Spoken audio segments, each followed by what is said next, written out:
नक्षत्रों, जैसा कि हमने आपको बताया था कि हम समय मिलने पर ज़रूर आपको युंजा के बारे में भी बताएंगे, जो कि किसी व्यक्ति ने मुझसे पूछा था कि जो अवकहट्टा चक्र में युंजा होती है उसका क्या मतलब होता है, उसका क्या आशय होता है। वहाँ भी तो अंत्य, आदि और मध्य लिखा होता है, तो आज हम उसको बताएंगे कि वो क्या होता है। तो जैसा कि आप सभी जानते हैं कि नक्षत्र 27 होते हैं, ठीक है, 27 नक्षत्र होते हैं। एक और नक्षत्र होता है लेकिन वो कहीं लिखा नहीं जाता है। जब भी गणना की बात आती है तो हम 27 ही कहते हैं, कभी भी हम अभिजित नक्षत्र की बात नहीं कहते हैं। 27 से 28वें में उसकी गणना नहीं की जाती है, लेकिन वो एक नक्षत्र उसको माना जाता है जो कि उत्तराषाढ़ा की लास्ट की 15 घटी और 4 घटी जो होती है वो श्रवण की, उसको अभिजित नक्षत्र कहते हैं। लेकिन व्यवहार में हम सिर्फ 27 नक्षत्र को लेके चलते हैं, जो अश्विनी, भरणी, रोहिणी ये शुरू होता है यहाँ से, उसको लेके चलते हैं, ठीक है।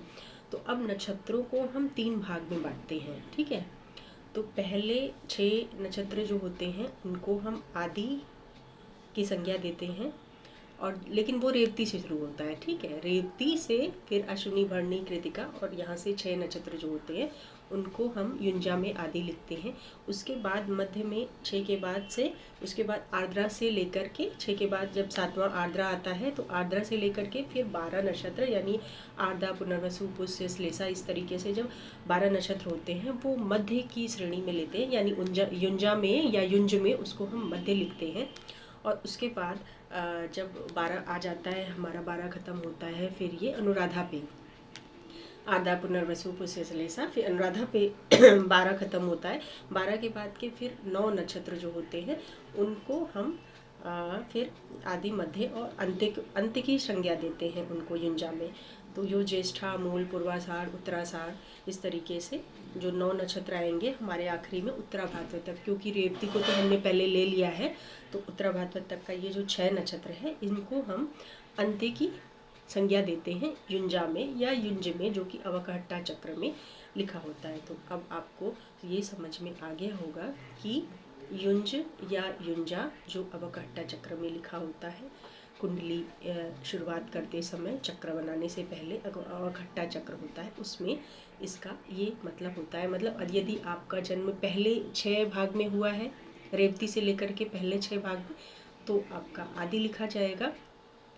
उसके बाद के 12 में हुआ है तो मध्य लिखा जाएगा, मध्य युंजा, और अगर आखिरी के 9 में लिया गया है तो अंत्य युंजा लिखा जाएगा।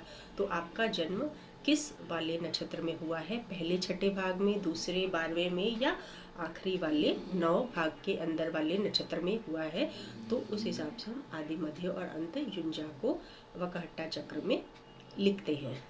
तो मैं आशा करती हूँ कि बहुत ही सामान्य तरीके से मैंने इस बात को समझाया कि युंज का अर्थ क्या होता है। तो जो भी ज्योतिष के इच्छुक हैं, ज्योतिष जानने वाले लोग हैं, उनको ये समझना आसान हो गया होगा। और जिन्होंने मुझसे पूछा है ये प्रश्न, उनको भी मैं धन्यवाद करती हूँ कि उनके पूछने की वजह से वीडियो बनाकर उन्होंने मांगा था, तो इस वजह से जो है बाकी लोगों का भी समाधान हो गया, जो नहीं समझ पा रहे होंगे कि युंजा में भी आदि, मध्य और अंत लिखते हैं और नाड़ी में भी लिखते हैं, तो ये दोनों चीज़ें क्या है। तो दोनों उस नाड़ी से आदि, मध्य और अंत से, और युंजा में जो आदि, मध्य और अंत लिखते हैं उनमें कोई मतलब वो एक बात नहीं है, वो दोनों अलग चीज़ें हैं। वो नक्षत्र के भागों से बना है युंज का, और वो नाड़ी अलग चीज़ है। तो मेरे ख्याल से अब युंजा का अर्थ आपको क्लियर हो गया होगा, और फिर कभी किसी विषय को लेके हम जरूर उपस्थित होंगे। तब तक के लिए वाराणसी से मैं डॉक्टर शालिनी कृष्णा खरे आप सभी लोगों को प्रणाम करती हूँ। और शिवरात्रि आ रही है, शिवरात्रि की ढेर सारी शुभकामना। आप सबको शिव जी का आशीर्वाद प्राप्त हो, मंगल कामना के साथ।